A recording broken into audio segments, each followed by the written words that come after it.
3 times sadhu, sadhu, sadhu. Namo tasse bhagavatu arahato samma sambuddhasse. Namo tasse bhagavatu arahato samma sambuddhasse. Namo tasse bhagavatu arahato samma sambuddhasse. Dear Venerable Sirs, dear Dhamma friends, yesterday we started our retreat and delivered the first talk, and that was based upon the particular sutta known as Sabbasava Sutta. You find in the Majjhima Nikaya, the middle end sayings, the sutta number 2. In English it says the all taints. The asava is been translated as taints. And yesterday, if I am to summarize a little about the talk, the Buddha, by his own initiative, he mentioned that meditative monks, therefore addressed the meditative monks and says, "O monks, that you must understand the asava, the taints, how it works. Therefore, if you know it, if you see them, definitely you have an escape. But if you do not see, if you do not know them, there is no escape. So, how and what you should know, what you should see." Then the Buddha introduced the technique of this wise attention. And yesterday we took time to understand the wise attention together with, or the relationship with the mindfulness. The mindfulness is the proximate cause for the wise attention to come into being, and the wise attention give the lead, or whenever there's a selection or choice, it helps a person to take the best opportunity. Today we are going further down and dealing with the subject of the taints. The Buddha, with his omniscient knowledge, he says, for his understanding, these taints are working in 7 ways. So therefore you have to get rid of them already also in 7 ways. So according to the ways you can get rid of them, there are 7 in the list. The very first one the enumerate is the abundance by seeing, or dassana pahatapa. By seeing, by observing, by coming to being, you can come into knowing, you can get rid of. There's a kind of taints are there, and that is the starting point the Buddha recommends. So, after enumerating these 7 kinds of taints, the Buddha says, those people, that means untaught or uninstructed ordinary people, we can say sansari beings, usually they have no any association with noble people, they are not restrained, and they are not skillful in this behavior and the Dhamma of the noble people, and they have no association with the virtuous people, the true people, and they have not restrained them, they are not skillful in them.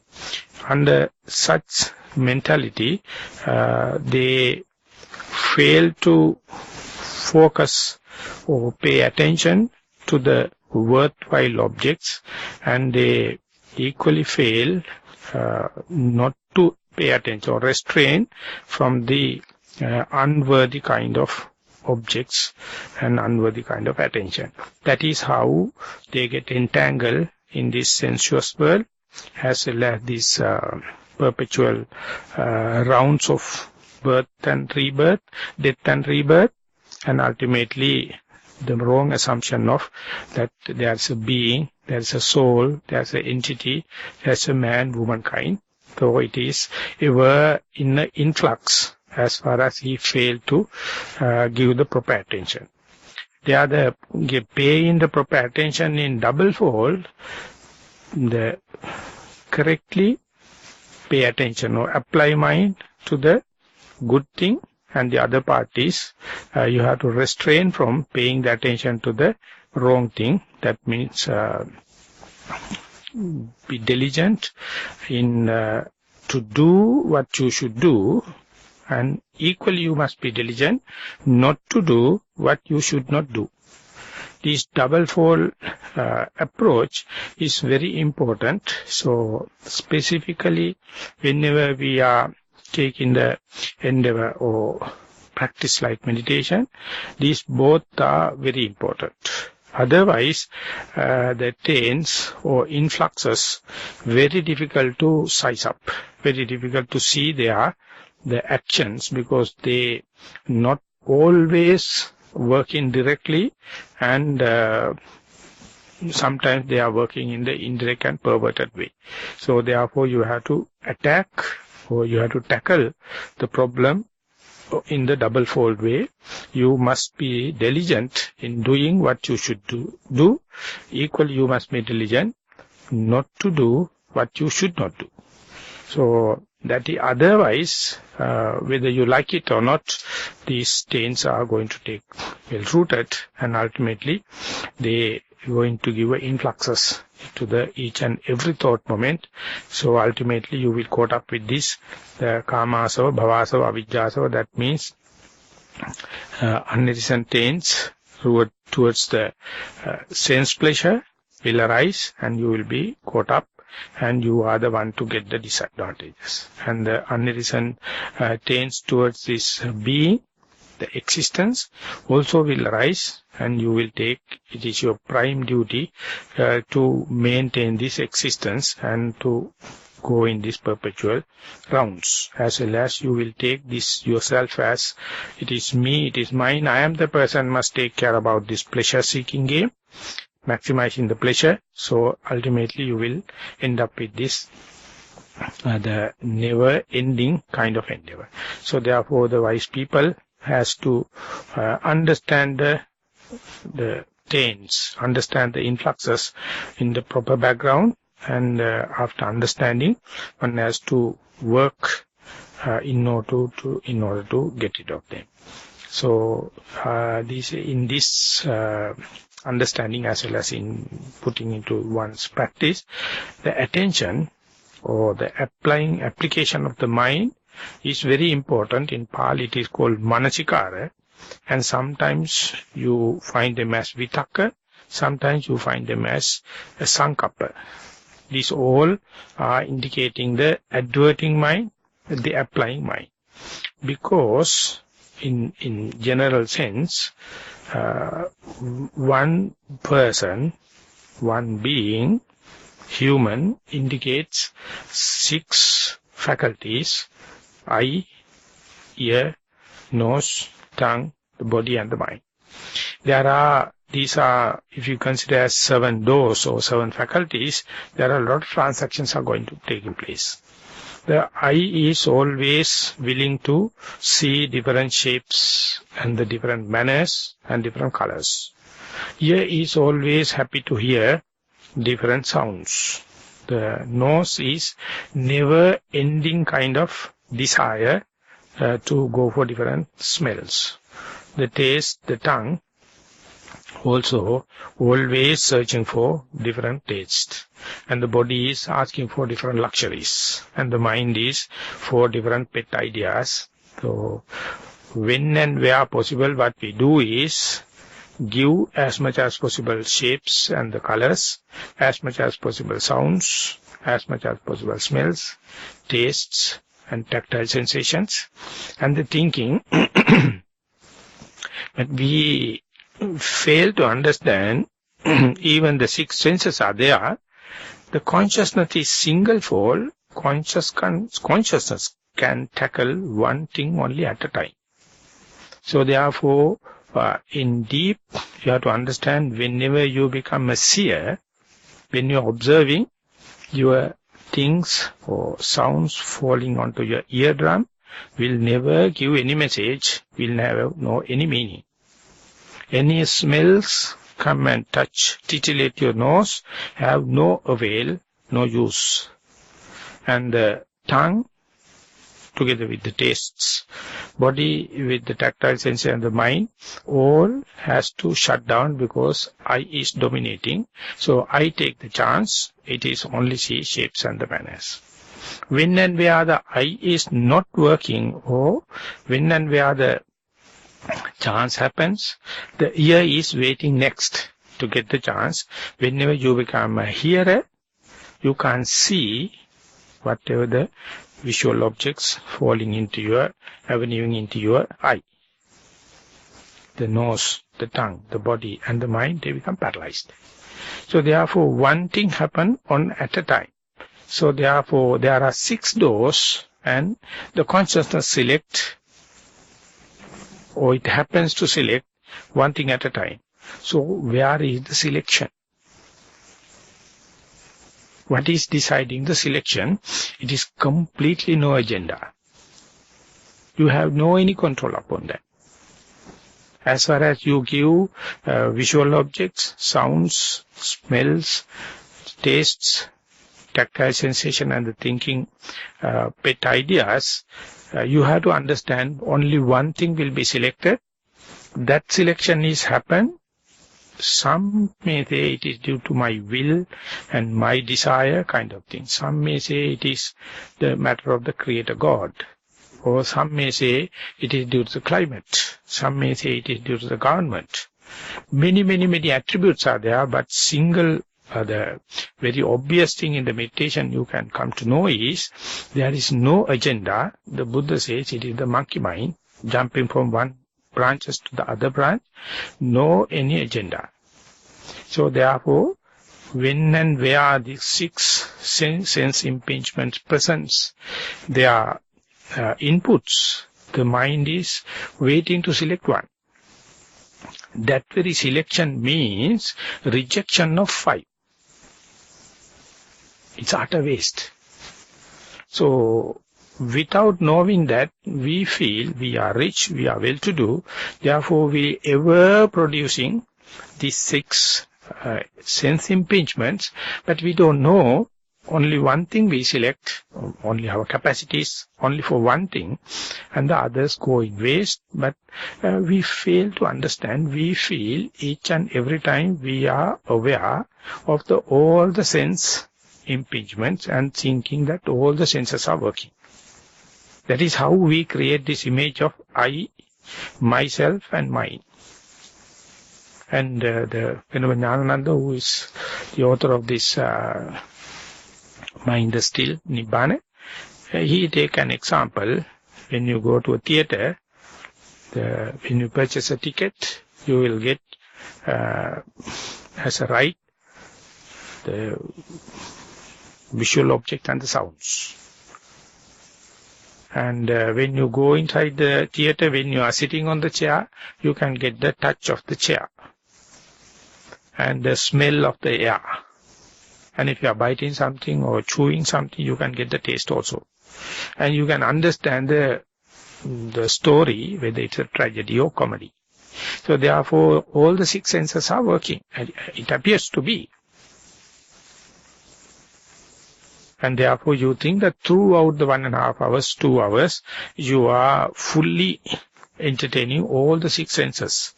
But you have to, if you are carefully, mindfully observe, you see out of 6, only one thing happen at a time, that the mind is so swift.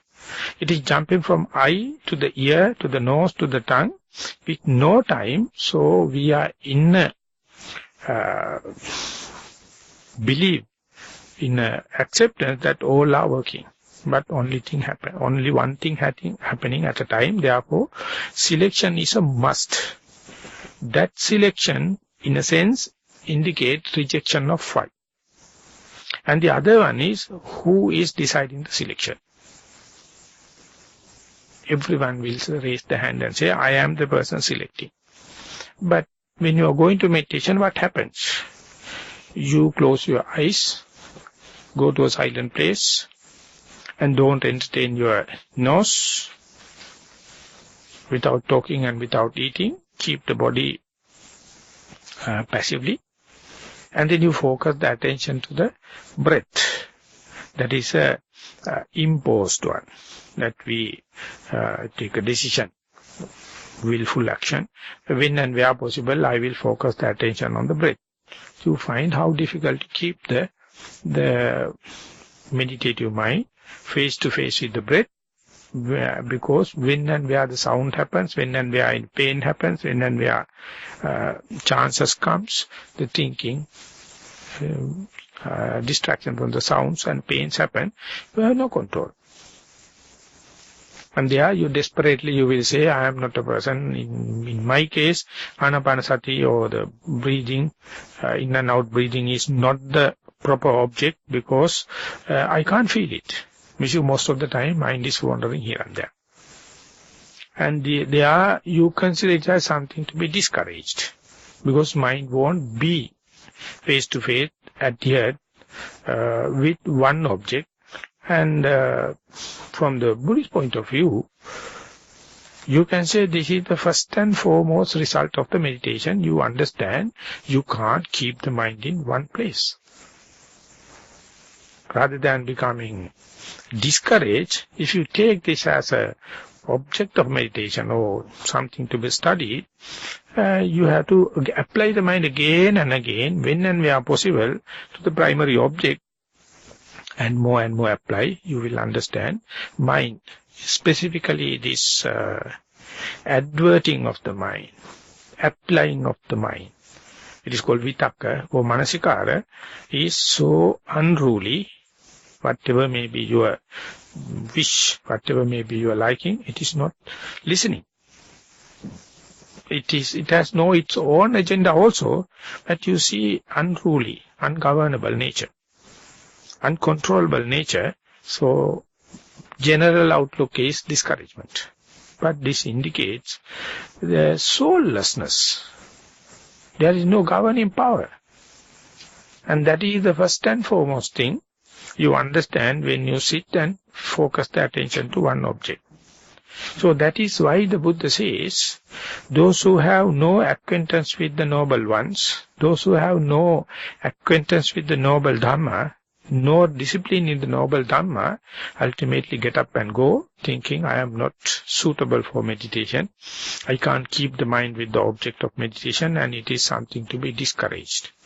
Those who have no real association and acquaintance with the noble ones, as well as the virtuous people, true people, the basic first reaction is the discouragement.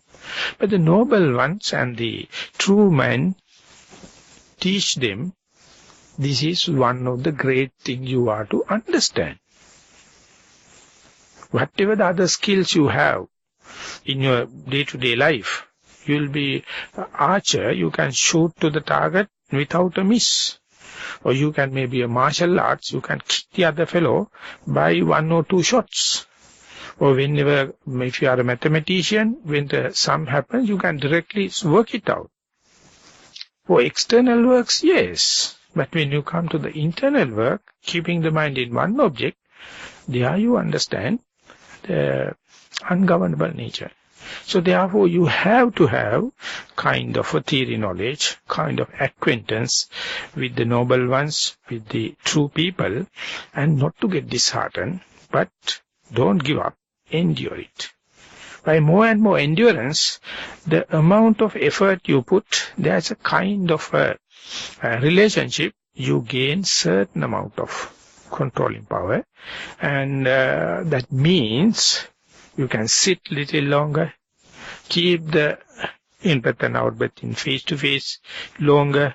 That means, to say, 10 rounds, 15 rounds of in to out, out to in-breath, or sometimes 10 to 15 seconds, sometimes 10 to 15 minutes, you can keep it. When you are achieving that, yet another kind of a complication happens. More and more you keep the object of meditation face to face, definitely it becomes very boring. It becomes very monotonous. It becomes no dramatic. So therefore you feel, now of course the attention is with the in-breath and out-breath, then what? I can do it, then what? So mind is questioning again because it is not going to give any kind of a titillation, any kind of a varietal entertainment. So second time also you will get discouraged to say, of course I can keep the in-breath and out-breath, my mind is not progressing. I am not gaining that magical powers. I can't float. I can't walk on the water. I can't hear that with the divine ear. I can't see with the divine eye. That is what I just like to know. But what is happening? Just I am keeping the mind with the in-breath and out-breath. It's just in-breath and out-breath. It is boring. It is monotonous. I feel like alienated. I feel like cornered. So definitely that may be the second impression. If you are not well instructed, if you are not well acquainted with this noble teaching, that in this sutta the Buddha indicate its association with the noble people, association with the virtuous people, true people. They will tell you our mind is always willing and wishing to have varietal entertainment. That is why it's always do not happy with single object. It is always changing from the seeing, to the hearing, to the smelling and touching, the tasting, thinking, and they are keep the thing completely in the complicated manner, never penetrate single object. So therefore the Buddha says, the truth of suffering is so obvious in the world, but due to the changing of the object and due to the changing of the body posture, we can't see the truth, we can't see the suffering as such. And therefore what we do is, we keep on changing the seeing to the hearing, hearing to the smelling, smelling to the tasting, tasting to the touching, touching to the thinking. I am just reading in the orderly manner, but mind is not in the orderly manner. It is just jumping. That is why the example given, it's a monkey mind, jumping one to the other. So when and where you are restraining, when and where you are coming to the skillfulness, when and where you associate with the noble people, they will understand. If you wish to see things as they are, if you wish to see the suffering as suffering, you have to fix one object and observe it continuously, so that due to this acquaintance, due to this association with long time, you may get a chance to penetrate into. Otherwise, if the object is moving, object is volatile, object is changing, you will never get a chance to go in penetration. Without penetration, you can't arrive at a sound decision. So that is why we are sitting, focusing the attention on the in-breath and out-breath. When and where you find that object is face-to-face, you are being asked to see the object of in-breath from the beginning through the middle to the end. And when it is changing to the out-breath, still you are being asked to Sabbakaya patisangvedi asasissamiti sikkati, Sabbakaya patisangvedi pasasissamiti sikkati. That is how the Buddha presents that in the Satipatthana Sutta. You have to see the whole breath body. That means untrained mind only see the cross area. But if you are keeping the attention with longer time, with the same object again and again to arise, you get a better chance to see the beginning part of the in-breath and through the middle and the ending, cessation part of the in-breath. And when the out-breath going to start, you are fully alert, fully diligent, fully vigilant, fully mindful. Observe the arising part, the subtle part, how it start from nothingness, and then the rubbing sensation, no stiffness, tension, whatever may be arising. And once through the middle, and how it ceases to exist. When these things happens only, you can claim you have seen the breath, fairly a majority part of the cycle. And when and where you observe the breath in order to see beginning through the middle to the end, you have to, for example, if you are to relate it to another person, how you put that into words? Therefore, in order to promote this communication, in order to promote this discrete understanding, teachers say, see the difference, experience the difference between the in-breath feeling and the out-breath feeling. So you have to very closely keep the surveillance, keep the attention. What are the differences in natural characteristics attributable, intrinsic to the in-breath versus out-breath? So there your attention must be well focused, but with that higher degree of mindfulness, vigilance and diligence, if you observe from beginning to the middle to the end, sometimes, don't please repeat what I am telling, but you have to observe, sometimes you may feel in-breath is cooler and out-breath is warmer. And sometimes some people may say in-breath is longer and out-breath is shorter. Some say in-breath is shorter, out-breath is longer. Some may feel the rubbing sensation inwardly and rubbing sensation outwardly. Some may say the in-breath is very calm and quiet, out-breath is with so much of gushing and turbulence. These are the words you have to use to communicate, if at all. So that is very important in the communication. These things the teacher or the instructor has to guide you. Otherwise you will keep on meditating where you are going to end up with. But if you get this kind of focusing, this kind of fine-tuning, this kind of close observation, more and more you to see the breath, more and more information you get under your very nose, as and when in-breath and out-breath happening. More and more you get the information, you delimitate, this is in-breath, this is not out-breath. And this is out-breath, this is not in-breath. And furthering, when and where the sound happens, distracting way, you can say my mind is in sound. It is not in-breath, not out-breath. These are the characteristics of the sounds. For example, it is unpleasant, or it is pleasant. It is reaching me, or it is going far away. It's a female voice, or it's a male voice. All are these things that we can attribute to the particular sound that you are listening. And when the pain happens, there also, if the pain becomes very prominent and the no more in-breath and out-breath happen, this attentive mind, the focused mind, the fine-tuned mind, easily can read whether this pain is like a stabbing kind of pain, burning kind of pain, or it is in one single point, or it is cutting pain, or whatever may be the pain, you can see the characteristics.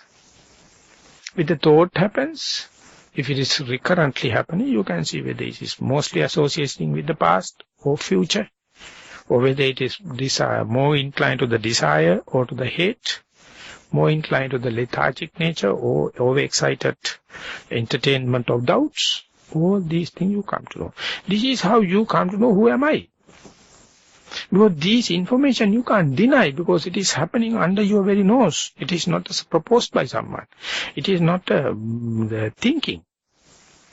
It is not what you wish. This is what happens.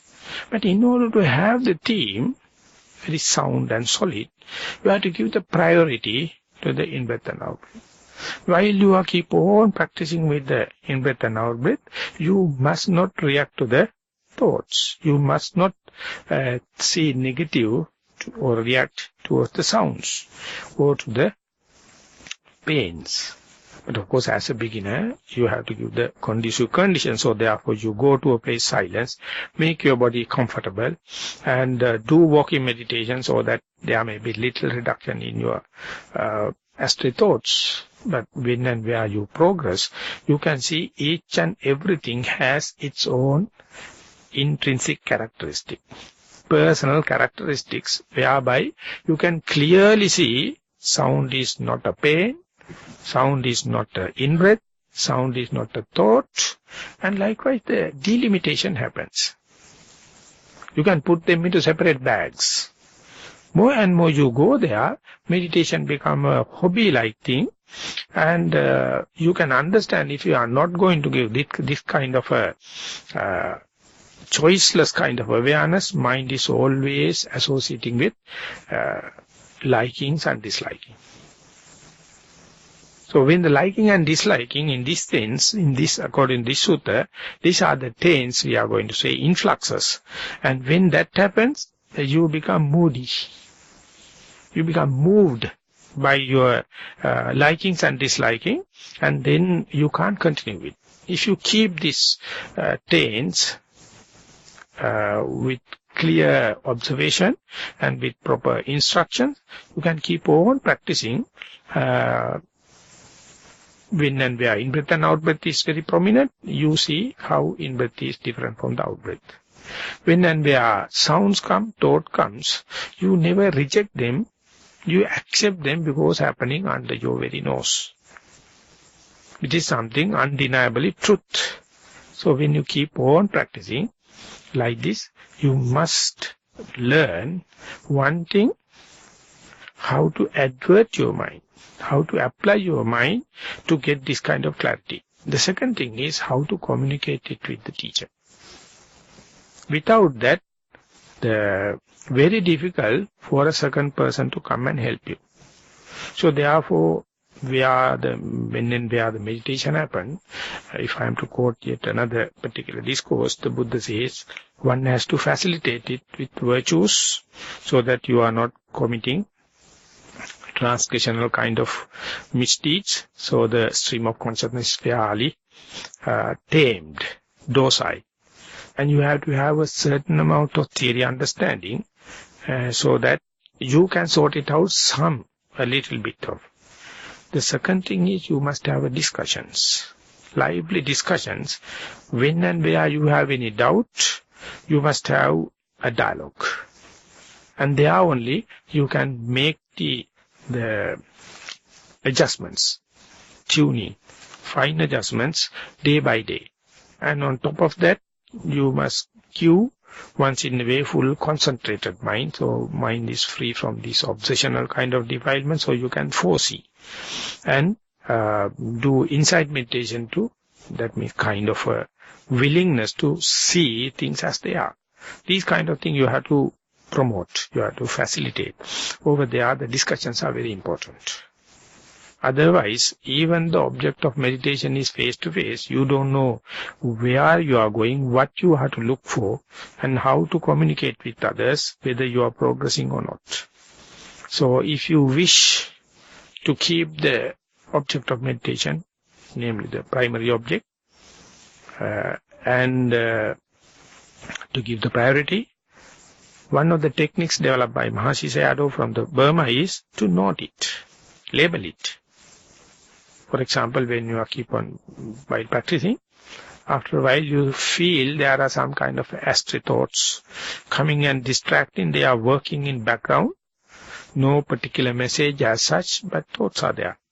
But if you key in and observe, the in-breath and out-breath also there. So now you do not know what to do and then how to take the situation under control. Under such circumstances, this adverting mind, the applying mind, it's called manasikara, can do wonders. That Mahasi says, if you have such a puddle situation, muddle situation, clouded situation, the label the in-breath as in, out-breath as out. When the in-breath happens, you note it as in. When the out-breath happens, you notice out. More and more you observe with noting, labeling, the thoughts will be off. And your main attention will be with the in-breath and out-breath. If I am to cite an example, when there is a drama taking place in the stage, in the night, if you know how to focus the spotlight, whoever may be the actor, you can highlight it. And there you have to very skillfully focus the spotlight, and whatever the spotlight focusing, that is the one that the producer wanted to highlight. Like that, if you wish to highlight one of the objects in the common drama, you note it. You advert your mind. You label it. While labeling, you give the full higher attention. You become closer and closer with the object. And the others also, they are in the stage, but never mind, you can highlight it. So with that, what happens is, you become closer and closer, and more vigilant, more diligent with the primary object.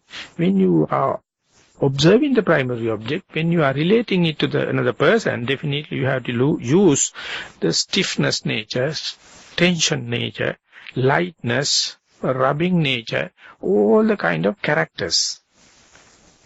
They are nothing but the elementary characters of the nature.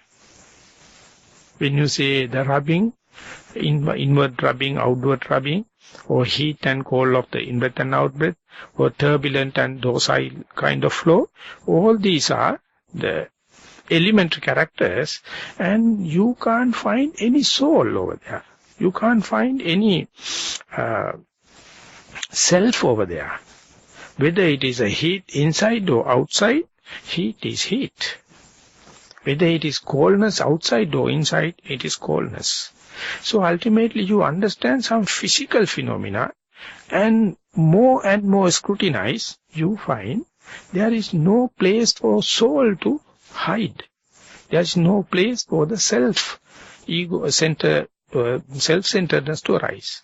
So more and more you go there in deep, maybe with the in-breath and out-breath, or equally with the sounds, equally with the thoughts, equally with the pains. Wherever you focus your being of mindfulness, your analytical power increases. They tend to reduce into the tiny particles, and the attention also will be very moment-to-moment attention happens. Wherever you are going to see, you will never see any chance or any clue to see any pith, any essence, any self, any ego. So there, the ego-centered thinking, the self-based thinking get challenged. Some people start sweating. Some people start moving here and there. Some people going to get kind of a negative feeling toward the meditation.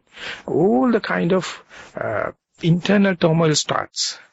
There also, again and again, you have to consult either the particular suttas or noble people or virtuous people and explain when and where I scrutinize, see with the magnifying glass towards the in-breath and out-breath, from the beginning to the middle to the end, there's a kind of nauseatic feeling going to start. There's a kind of insecurity going to set in.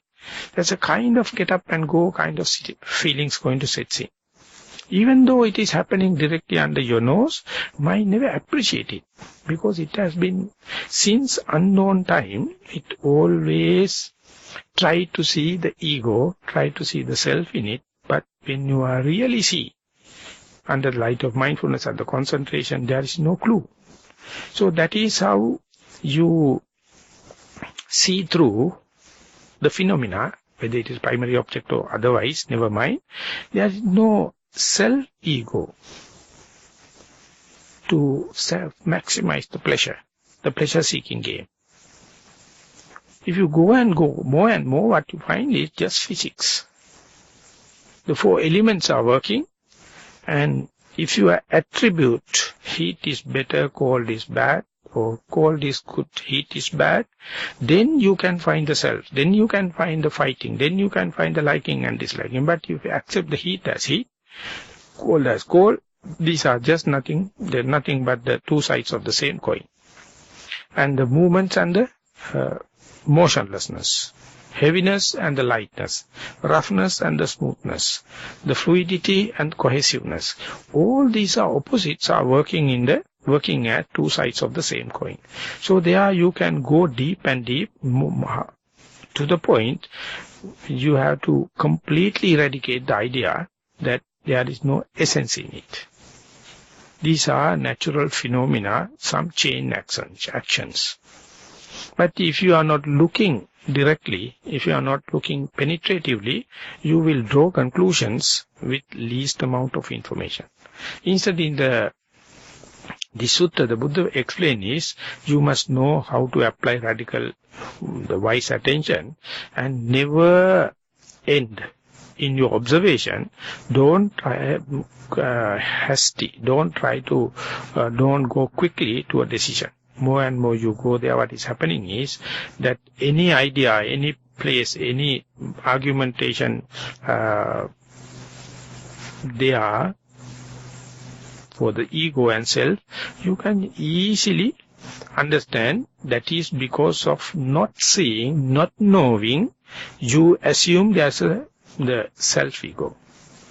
But if you see, if you know by your direct touch, you can go to the furthest end, so much so, it is you can verify by yourself. Otherwise, what happens is, by theory knowledge and by your deductive knowledge, without this personal touch, without this direct touch, you are bound to fulfill your theory, your philosophizing with the additives, condiments of ego and the self entity. But if you are observing directly under your very nose, starting from this primary object and further into the other objects, you can analyze and see there is, as far as the physicality is concerned, only the elements are working. So when that happens, most of the yogis, when the meditation is very good, when the meditation is very straightforward, they try to feel kind of boredom, try to feel kind of a monotonous idea, and they do not know how to tackle. So therefore the discussions and the sharing is very important. So that is what the Buddha says. Those who do not have any acquaintance with the noble ones, not skillful, not disciplined, and no acquaintance with the true people, that means virtuous people, not knowing their Dhamma, not disciplined, always have the quick decision, rushing to a decision with least amount of information. So what inside meditation and the mindfulness invite is to do feasibility report without planning. Accumulate as much as possible information while you are sitting, while you are walking, while you are in the day-to-day activities. But you know definitely that sitting meditation is the most conducive for the concentration and to the depth of the mindfulness. And the day-to-day activities, you won't get the depth, you get the width. Multivarious tasks and very thin layer of mindfulness. Walking meditation come in between. So each and everything going to give a different perspective. You are not rushing to decision, you are observing yourself. So when you are observing, you might understand when in the sitting and observing the in-breath and out-breath as the primary object. And if you are not instructed, if you are not prepared, when the thought happens, the negative feelings are happening. And you don't know these negative feelings because of the dormant tendencies of the hatred. So if you do not note them, if you do not know them, if you do not see them, it will take you for a ride. And you keep on, the chain thoughts and train thoughts come, and ultimately your whole entity, your whole being will be full of hatred. But it starts with the very tiny start. As and when it sets in, if you are well trained, if you are well prepared, I am supposed to do in-breath and out-breath, and supposed to be mindful of the in-breath and out-breath. But thoughts are coming. So therefore mind is not happy. It is irritating. So therefore naturally this influx comes. This stains comes. It appears like your friend. Appear like telling it is coming in search of your well-being. But what happens is ultimately the taints will take over. You become fully overwhelmed with the hatred. So therefore at the beginning you have to develop mindfulness and the concentration with the primary object, and don't expect thought not to come. When and where the thought happens, your alertness, your diligence, your vigilance must be there. Just the thought, but additives, your value judgment, your liking and disliking, going to color the situation. If you see as and when this hatred arises, or some thoughts you consider as a pet ideas, you try to fondle with and lullabying with them and going with them, there the likings can happen. And there is yet another feeling called ignorance. All these are never come in full-fledged. They come in starting from the very tiny start and ultimately taken the full-fledged power, and there you become the slave. But the mindfulness started with the primary object, and if you are skillful, if you are adventurous to see as and when the hatred arises, as and when the desire arises, as and when the ignorance arises, if you are to see, the Buddha says, the person who sees, person who knows how to tackle this taints, how to tackle with influxes. Otherwise what happens is they come and take the full-fledged the control and taken you for a ride. Ultimately you will succumb to the situation, and ultimately you will commit all the transgressional kind of defilements also. Ultimately you will attribute it is because when I am innocently meditating, thought came, and due to the thought only the hatred came, so I am innocent, and these thoughts are the culprits. We always find attributes outside. But mindfulness give a full-fledged insight and whole system self-saturated, contented. You can find reason inside. That is to say, not to say that the hatred is not yours, or hatred is yours. Hatred comes with the willfulness, or hatred comes without willfulness. You have a choice, or you have no choice. That is not what they say. It says that at a given time, you have many variables, many incomings. What is the thing you select is decided by your likings and disliking, not by the Creator God, not by the climate, not by the government, not by the parents, not by the food. So this is the primary human right. If you are not using it, if you do not know how to use it, ultimately you will fight for the human rights outside and just sacrificing each and every moment unmindfully. So more and more you become mindful, you understand the choice is invariable. You have to have it. But what you are selecting decide who you are. What you see, that you are. Wherever you go, there you are.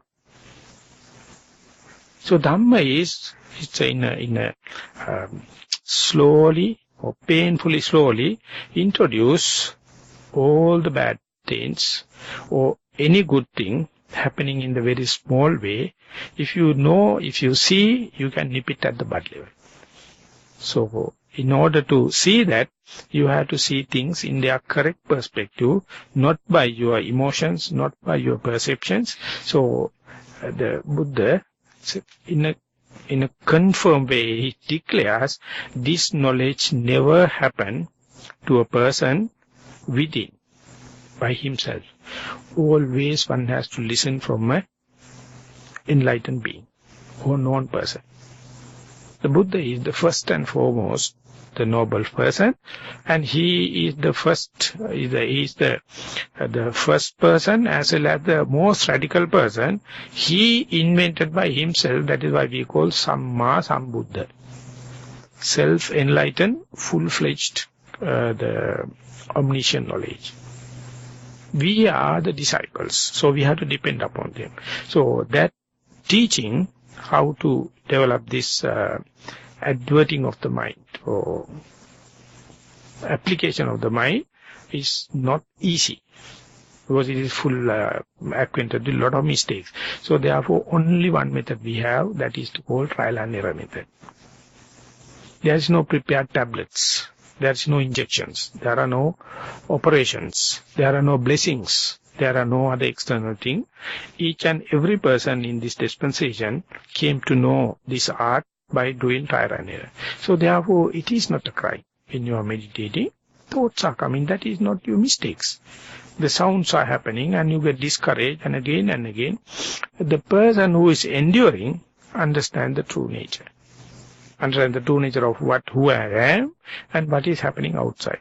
Person who do not endure, they not only do not go to the destiny, they start talking and preaching Dhamma. It's completely misrepresenting. Present day world is full of it. The half-boiled people. They have not fulfilled their understanding, and instead they take the opportunity of teaching others, and they do not know how to tackle within, and therefore the way they teaching is misleading others also. Therefore, that danger also there for a beginner. How to understand who is noble, who is learned, who is virtuous. That is your common sense. There is no other way. That you have already tried number of people, number of methods, and you know what is releasing and what is creating the tension. Whatever the creating tension, that means cannot be the true Dhamma. So while practicing, if you feel kind of a release, that means understanding things under your very nose, that is something within the jurisdiction, you have to decide. So therefore the Buddha says, being this is the natural situation, you must have acquaintance with the true Dhamma, you must have the acquaintance with the virtuous people, noble people, and with that your training is your application of the thought, or your adverting of the thought, because each time the mind is, our phenomena is full with lot of variables, lot of influxes, and lot of the sense impingements. What you select is still not committed, so don't rush into that. Be contemplative, be mindful, be diligent, and that what you select, decide who you are. And no one can influence you unless otherwise you become hectic. Otherwise you become nervous. Unless otherwise you become tense, then you can't find the proper and benevolent thing. So that is why the patience must be there. It is one of the factors that Buddha says to tackle this tense. Patience must be there. But the first and foremost is see things in their correct perspective. So therefore, easily you can see the relationship in the Burmese method, specifically this insight meditation system, always emphasizing the labeling, the noting, and then whatever you label come into face-to-face with you, and there don't just look at in the superficial manner, penetrate into. How you can increase the penetration? Letting the object to appear again and again. That means without changing the posture, without changing the object, you must not be satisfied just by seeing its one or two facets. You have to keep on observing. While observing only, you can claim, you can declare that you have seen new facets which you have not seen earlier. So when you go further and further, the end result is that whatever you scrutinize, there is no element called self, there is no element called soul. Each and everything explained through physics. Each and everything explained through the other normal elementary stories, and it is internally or externally the same. So come up to that level it's a very big achievement, I would say, in terms of mindfulness, in terms of insight meditation also, but it is not up to the enlightenment.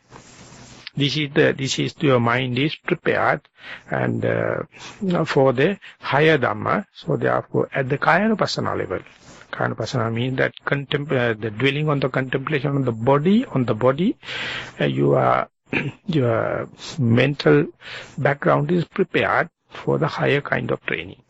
So beginners find very difficult to keep the body, keep the attention in the proper track, and therefore they often get discouraged.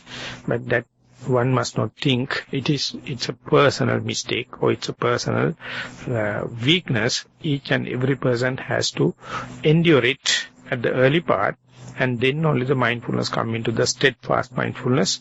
Continuity of the mindfulness, you become qualified to see feelings, or dwelling on the contemplation, the feeling on the feeling, and then to the mind, and then to the whole the phenomena.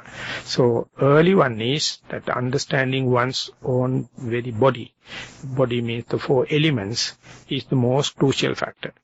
So what as we discussed yesterday also in the discussion, whether we can start one meditation in the feelings or mind or other phenomena, it's an open question.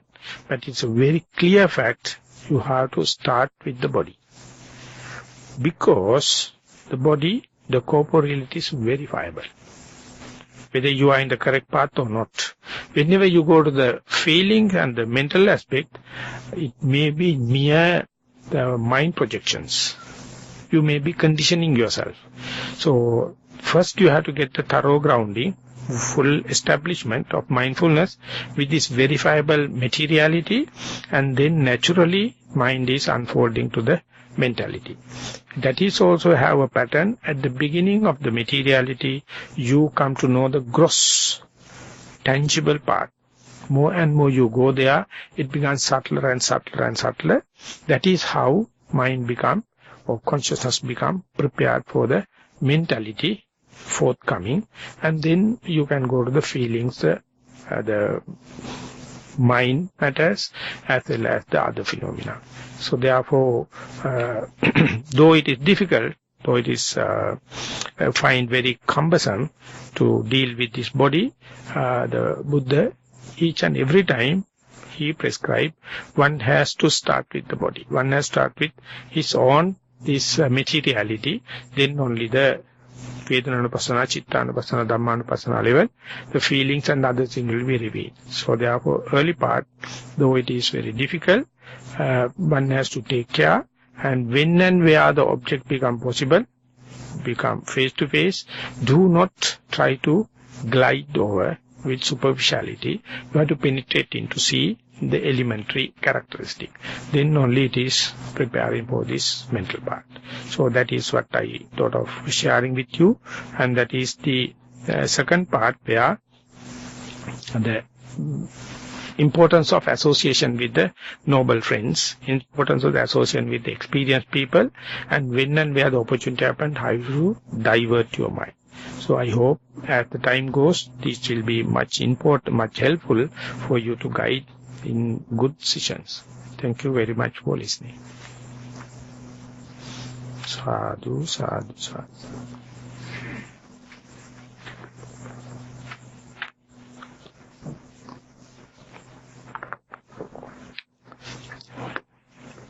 Evening we'll be having a question and answer session, and there's a request to give a Sinhalese Dhamma talk, not the translation of the same. So they are already, everyone can understand English. So English will be a separate Dhamma talk in the English medium. Single medium. Anything about this one to raise any question about this the talk? Tense in influxes. That is in මට සිංහලෙන් කියන්න පුළුවන්. I will give in a Sinhala, someone may translate. රාකල තියෙන්නේ. application. රාකලේ කොච්චර තෙලිච්ච අස්කරත් දාන තෙලිච්ච පැහෙනවා. මොකද කලේ තියෙන යට මණ්ඩි වගේ. අපි කියන මුහුන් කියලා. ඒ මුහුන් කොච්චර කලේ හේදුවත් යන්නේ නැහැ.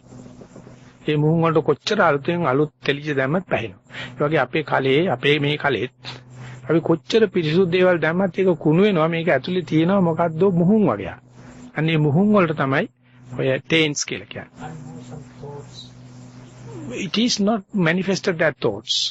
They are still in a dormant form. Whenever the situation happens, they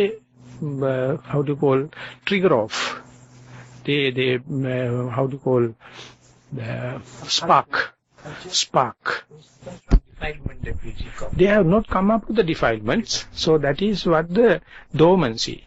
That is in the dormant, so they appear like a very good gentleman.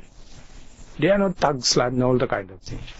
But ultimately, when the situation happens, they are the one completely controlling everything, and you are too late to see them. Because the things never appear in the bad smell, bad shape, nothing. It is like a fire-making nature of the box of matches. Taint is asava, anusaya, both are known as latent tendencies. So, box of matches you can keep in the box, in the pocket. It never burns you. But when and where that head is striking on the side, in the particular corner, in the particular angle, particular pressure, then the spark happens. And that spark is what we call, the potential is we call the tendencies, dormant tendencies. The spark is we call the obsessional defilements. When it becomes a conflagration, we call the transgressional kind of defilements. The Buddha is the only one never happy unless he sees these tendencies. All the other teachers were happy with the manifested form, just like a spark or a conflagration. But the Buddha told they are the social effect, but this tendency is lying. It's very difficult to trace it. Unless otherwise you remove the conflagration, you remove the spark, and still don't give up. Keep on finding, then only you can see the potential, the tendencies, latent tendencies. That Buddha can't do it for you. That is why he says, I am helpless, but I can give the method. They are always unwholesome. But you can't use it because they have not manifested yet.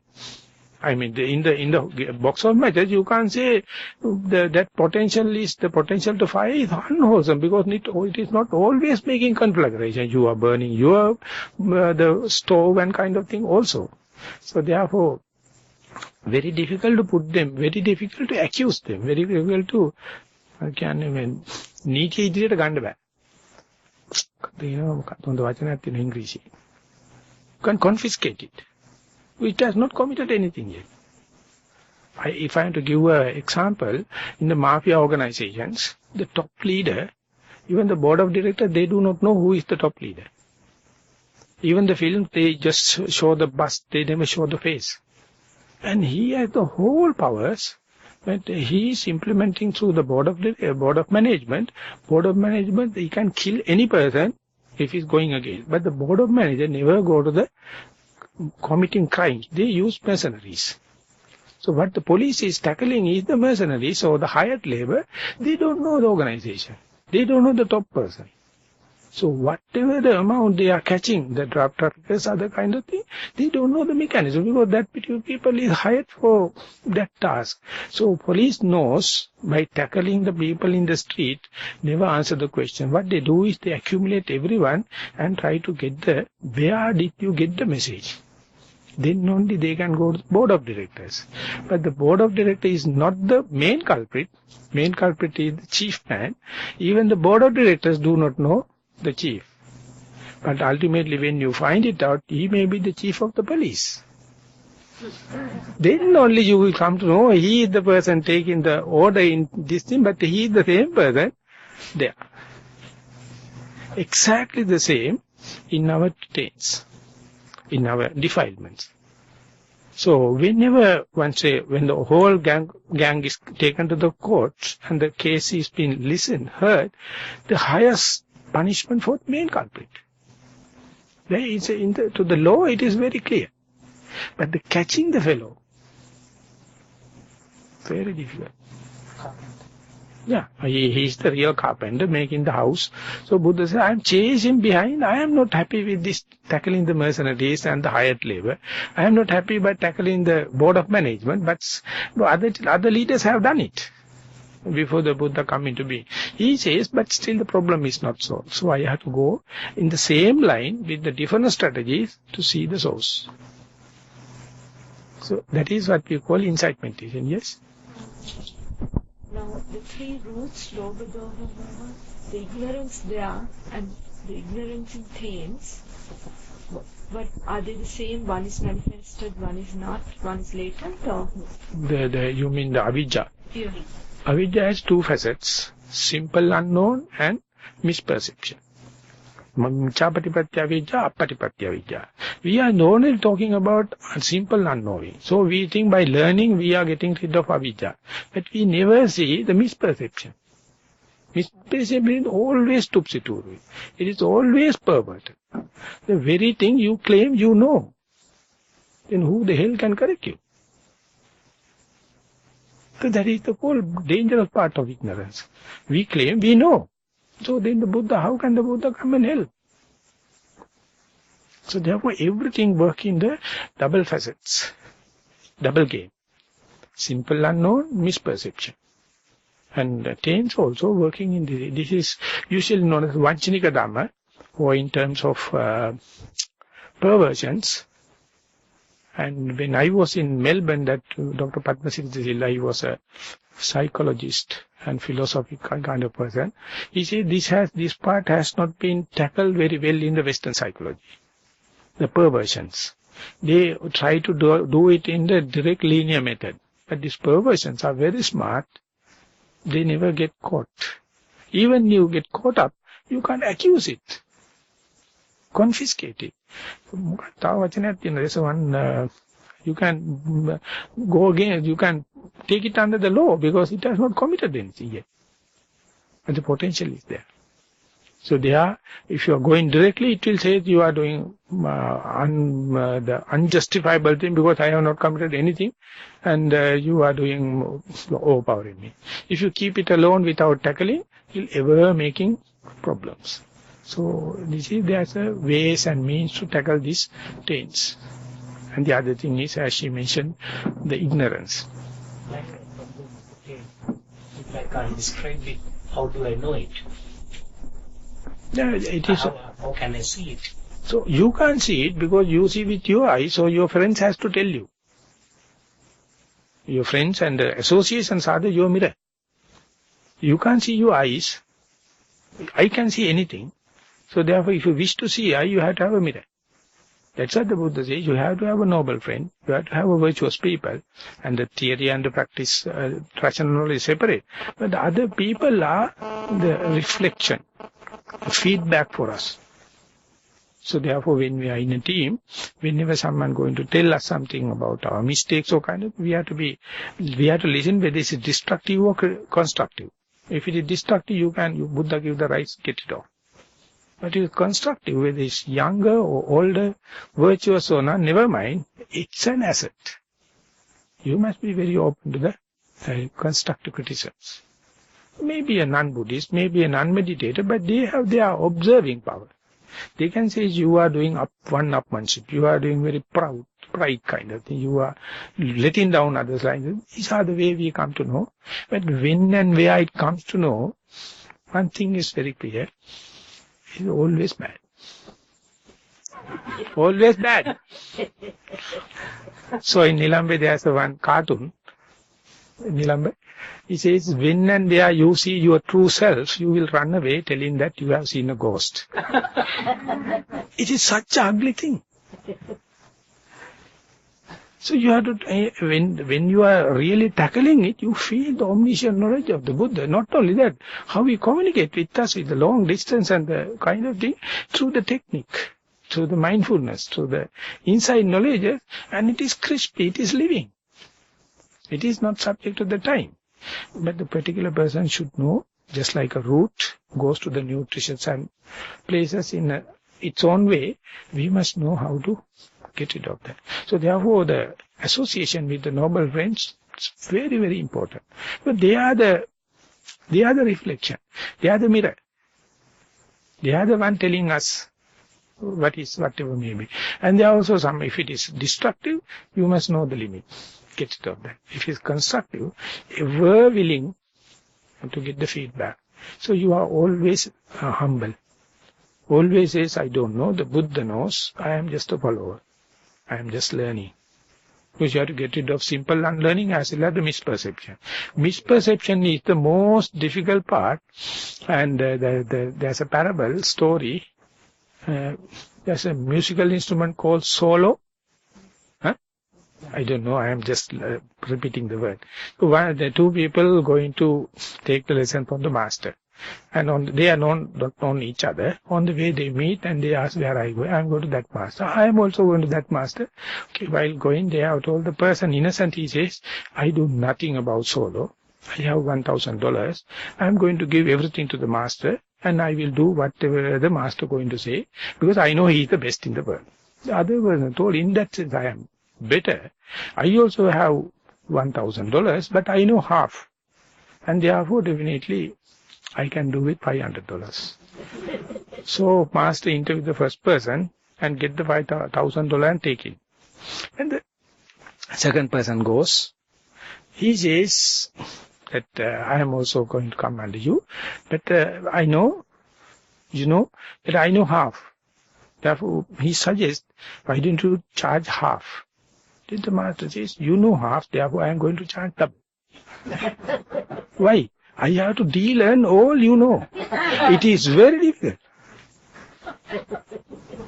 Half learning is so dangerous. If you are full open, master will accept it. But this half learned nuts in the world, very difficult. Very difficult. So simple unknowing, very easy. But this misperceptions, very difficult. One day one person has fixed two clocks to the computer. One thing is broken, other is working. Ask the computer which is correct. The broken one shows at least 2 times the correct time. The correct running one never.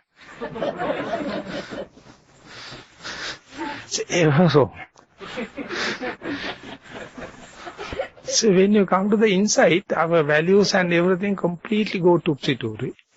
Anything mistake we can laugh it at.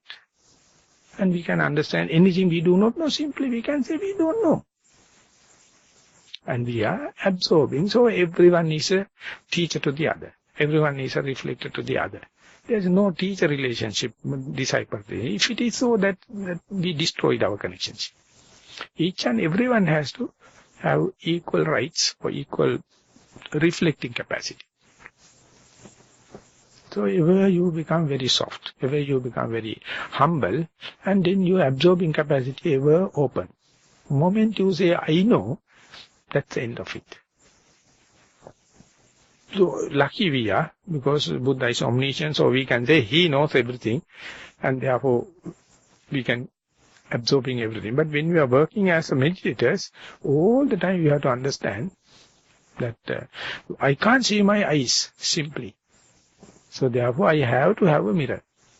Each and every meditator is the mirror. And you also must, without any kind of a unreserved way, you have to share with others, and you have to offer others or invite others. That is what the monks we do in the end of the rainy retreat.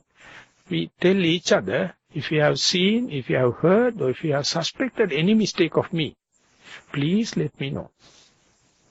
If I see the same, I will do the correct things. So I have to go in front of him telling, we have in a retreat for 3 months. Within that 3 months, if I have done any mistake, if you have seen any mistake, if you have heard of, if you have suspected, please let me know. So this is the brotherhood.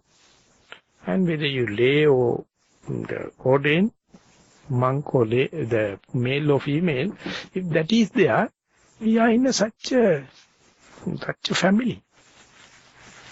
Everyone has a responsibility about the others, and that is why the Buddha says, Samagganam taposuko, among the meditators, if the harmony is there, it is such a momentum. If there is no harmony, what meditation? Not it.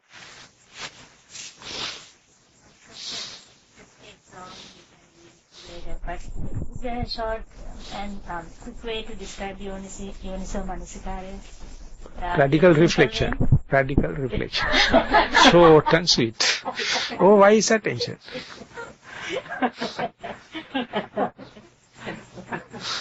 Oh, you can say, see the beginning. See the beginning.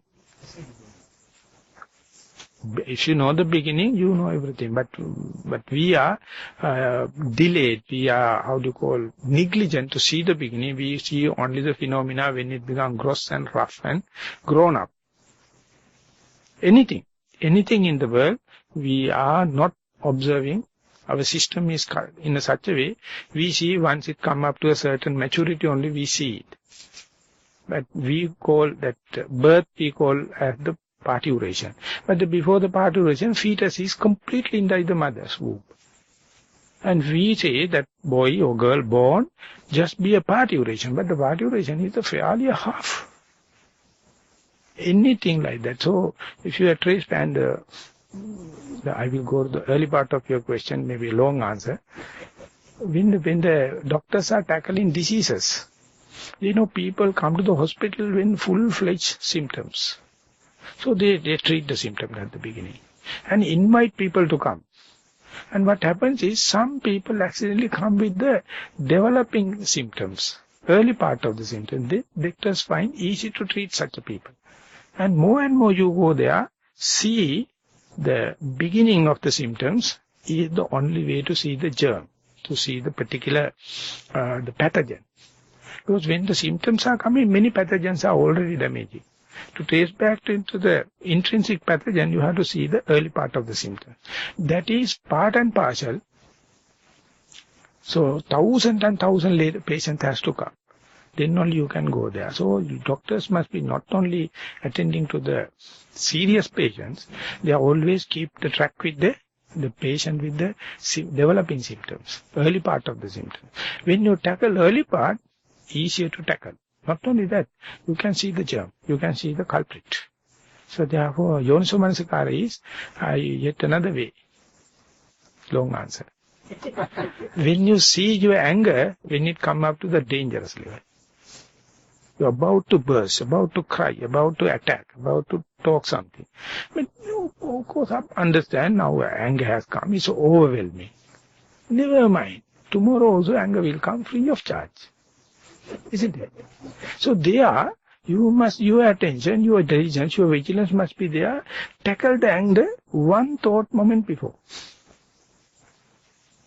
And next day, another thought moment before. Ultimately, when it comes to the lower level, you can easily tackle. When it becomes completely full-fledged anger, sorry. But even in the observation capacity, the vigilance and the mindfulness has its own role. Because you are not rejecting anger. You take it as a subject matter, so understand. Next time it happens, you see it as and it is developing. And that process of going back to the source is the Yoniso Manasikara. It's a radical reflection, because what happens is when the anger happens, you become angry, then finished. So therefore, there are 7 books written by the more destructive emotions. 7 destructive emotions after this World Bank attack. The anger is tackled by, I think, Thurman. He says in preface, may I not be angry with the anger ever. If you are angry with the anger, you will never understand anger. But to understand when the anger happens, you have to just see as a subject matter. Today we tackle it at the 60 level. Tomorrow, if we can, tackle it at the 59 level. 58 level, 57 level, so much so you will welcome the anger next day. Earlier you try to get it off because it's a subject matter, so you know how to see it when it's developing. And that is the way the Yoniso Manasikara is. Good means to say, friend. Huh? Good means to say, friend. Yeah, and there is Ajahn Brahm, he has put it in a parable. He says there's one king has gone for the civil war, and meanwhile one demon has come and taken the power of the palace, and his food is anger. So he go to the gate man and says, I am going to take the palace. And when the gate man is fighting, he eat all the anger, he becomes very big, and he gets into fight with then he go to the internal security people, and they say, I am going to take the palace. They are getting angry, and he take the food. He becomes very big. More and more you go there to the palace, he becomes the most powerful person. He go and take the throne and come in there, and the king come after the war. when happening, everything finished, because that person is the most powerful, he is taken the throne. Then the king goes, how are you? After a long time, I was waiting to come you, and why don't you take this and rule and kind of thing. When the compassion comes, he becomes slowly smaller. Ultimately, it became like a tiny creature in the throne. King put it and throw away. But if you are feeding with anger, it becomes ever increasing. Instead, you love the anger or compassionate anger, consider it as a subject matter, it becomes enough. This is the Yoniso Manasikara. It's a radical kind of way, because we are trained to, if you are blaming, you have to blame. If you are hitting, you have to hit. 1 to 1 we say, but 1 to 1 never stop. 1 become 2, 2 become 4, 4 become 8, ultimately become conflict. So instead you say, okay, it's well appreciated, anger, come, have a green tea. Then anger it loses the power. That is how the Yoniso Manasikara. But for that the mindfulness must be there. Mindfulness says choiceless awareness. You are not choosing anger, hatred, delusion, the non-hate, non-anger, nothing. Everything you consider as in the same equal status. That is how you treat it with the due medicine. So that's a kind of a radical approach to the life.